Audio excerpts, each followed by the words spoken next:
এগৰাকী গৰ্বিত আৰু স্বাভিমানী অসমীয়া হিচাপে অসমীয়া ভাষাৰ স্বীকৃতি, অসমীয়াত্বৰ স্বীকৃতিৰ প্ৰতিটো পদক্ষেপকে আমি আদৰণি জনাওঁ, আমি আনন্দ লাভ কৰোঁ আৰু এই প্ৰচেষ্টাটো আমি আনন্দ লাভ কৰিছোঁ আৰু আদৰণি জনাইছোঁ। কিন্তু এই যিটো স্বীকৃতি, এই স্বীকৃতিটো হৈছে প্ৰাচীনত্বৰ ভিত্তিত।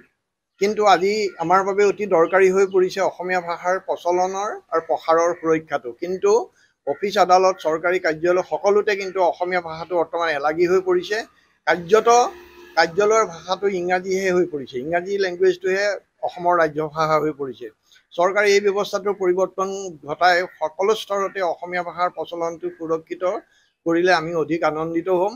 আৰু মূলতঃ চৰকাৰীভাৱে এনে প্ৰচেষ্টা ল'ব লাগে যাতে আমি ইউনিকোডত আমাৰ ভাষাটোৰ স্থান সুৰক্ষিত কৰিব পাৰোঁ। ইউনিকোডৰ জৰিয়তে বিশ্বৰ সকলো প্ৰান্তৰ অসমীয়াই গৰ্বেৰে সৈতে, স্বাভিমানৰ সৈতে অসমীয়া ভাষাটোৰ লিখা মেলা কৰিবৰ কাৰণে সক্ষম।